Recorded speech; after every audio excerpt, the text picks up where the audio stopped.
everyone is talking about AI agents. Everyone has been talking about AI agents. And if you're like most people, you're probably thinking, is it not just ChatGPT?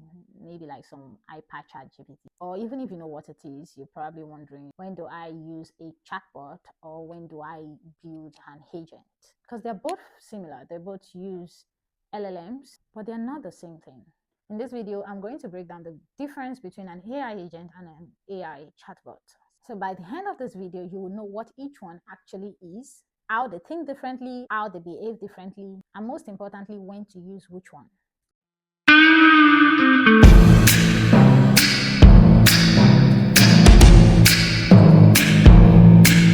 Like I said earlier, they both use large language models. They both, in a way, can understand natural language and they can generate human-like responses. But let's start with an AI chatbot. An AI chatbot is a conversational system that is designed to respond to users' input. So it waits, you talk to it, and it responds back. It is reactive. It does nothing until someone speaks or types in something. So if you ask it, explain JavaScript closures, it explains it. If you say summarize this PDF, it summarizes it. If you ask it, but it doesn't take initiative. So a chatbot doesn't just up and start doing things on its own. No. It is not autonomous. It does not make decisions across time. It does not use tools unless explicitly told to. It does not remember long-term context unless you somehow force it to. It is pretty much a very, very smart conversation partner. Nowadays, if you go on websites, you will see AI chatbots on most websites. And you can, in a way, interact with them and they can help you to a certain extent. But they are also very limited. For example, if you go on a chatbot and you tell a chatbot to onboard a user for you, what you most likely get is that it will explain the process of onboarding a user, but it wouldn't onboard the user. So if a task requires maybe checking a database, calling an API, updating records, sending an email, a chatbot will talk about it. It can guide you through what to do, but it won't exactly manage that task. It won't do it, right? And that's where AI agents come in. So an agent is not just something that talks, it is something that acts. So an AI agent is a system that is given a goal and it can decide how to achieve that goal using tools. So an AI bot gets a question while an agent gets a goal. So for example, for an AI bot, you could say, explain how customer onboarding works. But for an AI agent, you probably would say, onboard this customer. AI agents are proactive. Remember we said chatbots are reactive. Agents are very proactive. So an AI agent does not just wait. It thinks, it plans, executes, it checks for results, it adjusts, it continues until the goal is done. And each of these processes does not necessarily require a human input. Agents are designed to use tools. By tools, it could be databases, it could be APIs, CRMs, file systems, browsers, emails, internal services. For example, if I have an AI agent that manages customer refunds for my company, this is what the typical flow of the activity of that AI agent would look like. It will probably start by checking an order ID. Maybe it is triggered when an order comes in or when a refund request comes in. It checks the order ID. It would probably verify payment status, then maybe confirm eligibility for refund, then go on to trigger the payment API.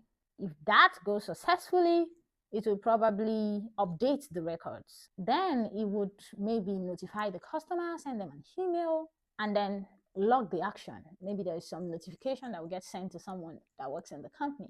XYZ order was refunded. So that's literally an AI agent. It will do all of those things on its own.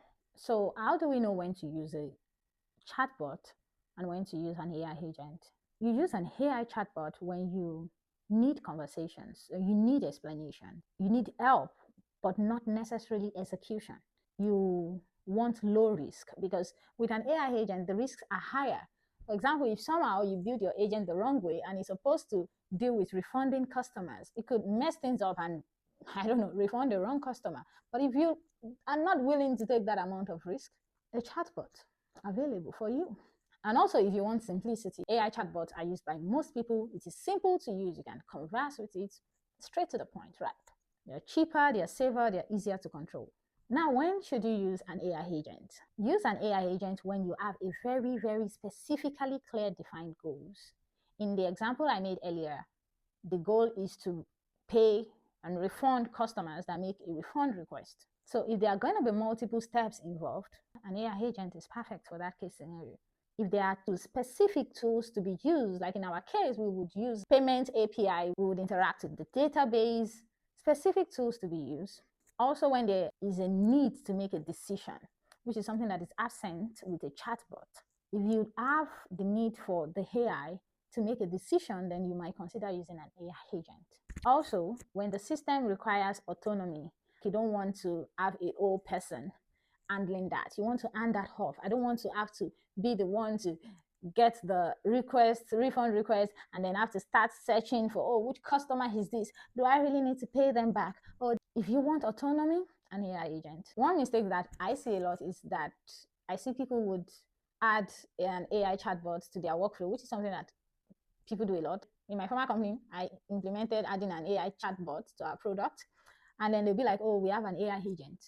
No, that's not an AI agent. If the AI cannot decide what to do next, if it cannot decide which tool to use, if it cannot decide when the task is complete or not, then it is not an agent, and that's fine. You don't always have to use an agent as well.